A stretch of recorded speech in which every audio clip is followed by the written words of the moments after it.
Okay, so I guess I'll talk specifically now about the way these 2021 cars might look. Now, the official FIA car has a nose that hasn't got any ugly protrusions on it, or the penis nose of 2014, or the thumb noses we've had since 2015, or the step nose in 2012, 2013. And I hope that is what the actual team designed cars are going to look like, because I gotta say, F1 cars have not looked that great for over a decade. I think the last time we had genuinely great looking cars was 2008, which was 11 years ago now. Holy shit. But yeah, we haven't had properly great looking cars for a long time now. 2017 cars looked good, but at the same time, they still had, well, most of the cars had those ugly noses. And the only car which I think looked absolutely like perfect, stunning, drop dead gorgeous that year was the Toro Rosso, which probably is my favorite car of the whole decade now that the 2010s are pretty much over in about 2 months. It's November now. Guy Fawkes night today. Yeah. So yeah, they were a step in the right direction and they went backwards this year by making the front wings ridiculously big. I wish they were smaller. They look like snow plows. They're just way too big. So these cars 2021, they look like they might be smaller in size, even though they will be heavier.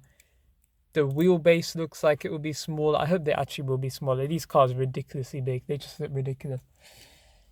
They just feel like boats. They look like boats. They handle like boats, even though they're very fast boats with a lot of downforce, but they're boats. So yeah, the 2020. I hope they don't find any loopholes to make the noses look ugly again. That'd be a shame. They should have just flat out said, "We are banning thumb noses. We are banning penis noses." Although they've already been banned anyway, and we're banning step noses. Although to be fair, they've also already been banned. So just say we're banning all these ugly noses. You're not allowed to have those dick noses. Have a wide nose, a thin nose, a high nose, a low nose. Yeah, allow some variation because I like to see variation, but I don't like to see dick noses because they're ugly. Um, but yeah, I think the car looks really nice. It looks like a nine. Someone said very well. I think this is a great analogy. It looks like an early '90s car and a 2019 car crashed into each other to make a kind of retro futuristic looking car. And I think that was a very nice analogy. So I agree with that. One thing that hasn't been changed in these regs though is they're keeping the engines exactly the same. So they won't remove the MGU-H, I think it was. Don't think it was okay. I think, yeah, the MGU-H was the one that was planned to be removed in an effort to reduce the cost, I believe, and also to improve the sounds. But for whatever reason, that is not going to go ahead, which is a shame. I was actually looking forward to these engines revving a bit higher and making them cheaper, but they're staying the same. I think that's a step in the wrong direction. I don't know if Mercedes, Ferrari, Honda, Renault, if they wanted to keep the engines the same. Well, I guess the FIA has to make a compromise, so they didn't go ahead with changing the engine. Yeah, it's not great. I mean, the engines don't sound particularly good, to be honest. It's hard to get excited about them, but hey, I mean, F1's, the noise isn't the most important thing in Formula One. I think that's the bottom line, the most important thing to remember.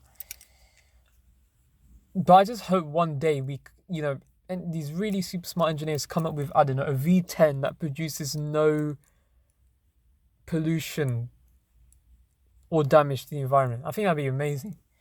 Bringing so many viewers if they did that. I mean, there might be a way to do it, but I don't know. You have to wait and see.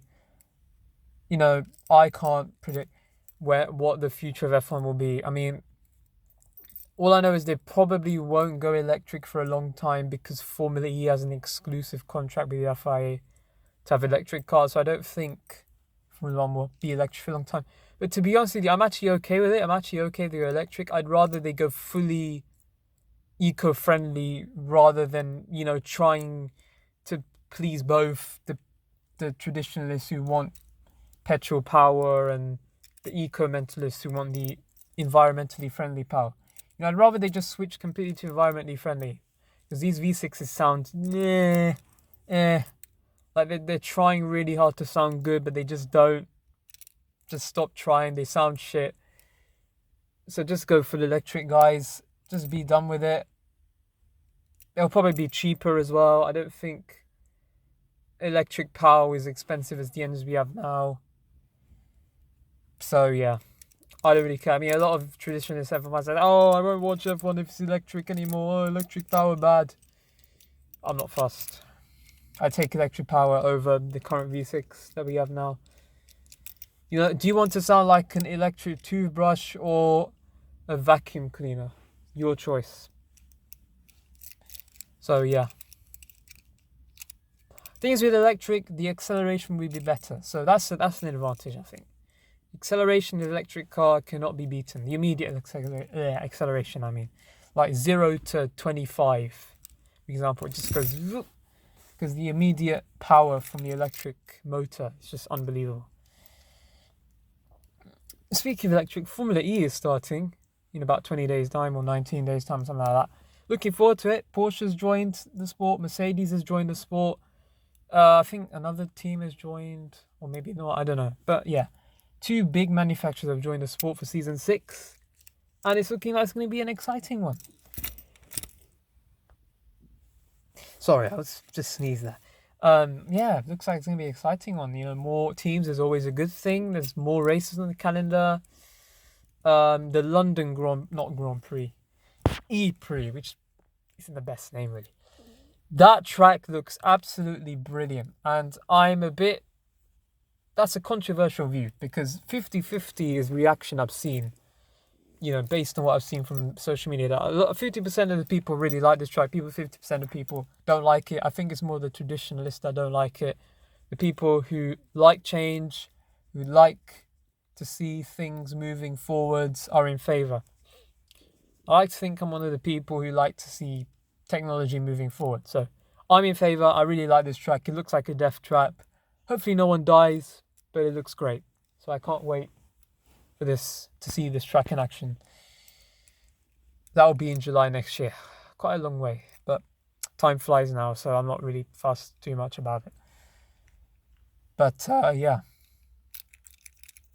I think that's everything covered. I mean, I haven't gone into the races in depth because there's just too much to talk about and I just can't remember much. What can I say? I mean, yeah, I've talked about Mercedes, talked about Hamilton, I've talked about Ferrari dropping the ball many times.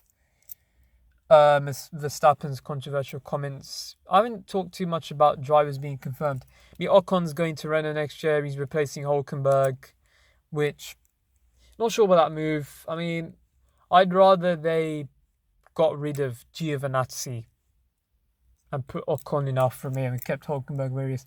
Actually, no, even better, get rid of Grosjean and Magnussen because they suck, and put Ocon and Hülkenberg in that car.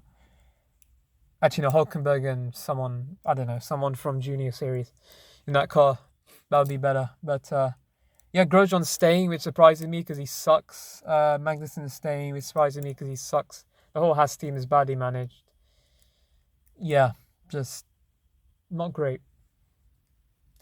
So Hülkenberg's probably not going to be in Formula 1 next year, which is a shame. I mean, I think he's slightly overrated. I mean, he was slightly overrated. I think he's actually underrated now, to be honest with you, because people are like, oh, he's shit, Grosjean deserves it over him. But Hülkenberg doesn't crash as much as Grosjean. So I don't understand that comment. But yeah, Hülkenberg's probably not going to be in Formula 1. Ocon's going to be back in Formula 1. That will trigger the Verstappen fans. Will we see Ocon and Verstappen crashing into each other again? I hope so, because I loved it. Last time it happened in Brazil 2018, that was funny. Who else has been confirmed? Bottas has got a contract extension. I think I've already said that, actually. What else? Albon probably will get the Red Bull. He's done good enough. Carlos and Lando locked in.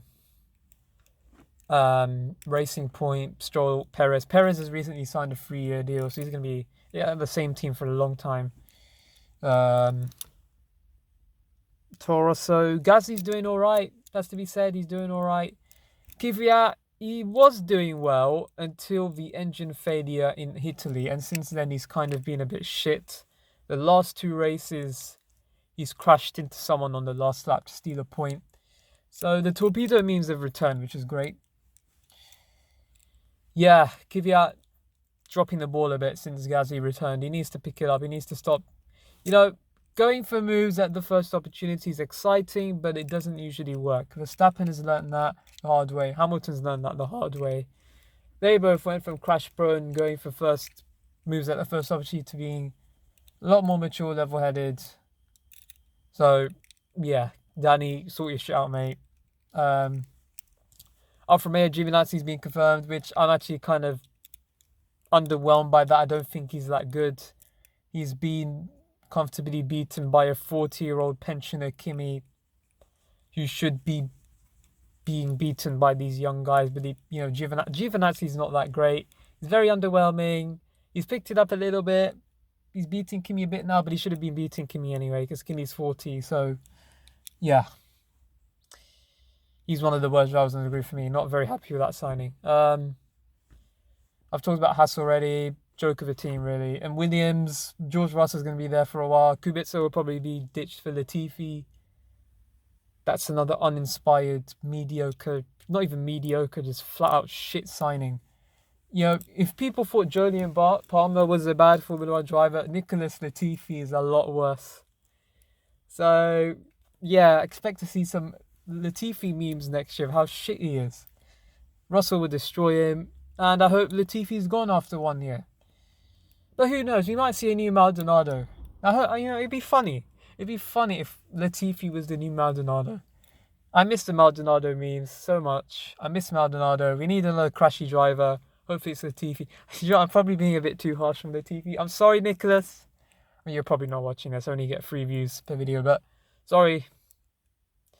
But yeah, that really is everything I've talked about everything now. Getting towards the end of the season. 2020, people are like, yeah, I'm not really interested. I just want to go to 2021. I'm kind of one of those people, but hey, it's another Formula 1 season. What's not to look forward to?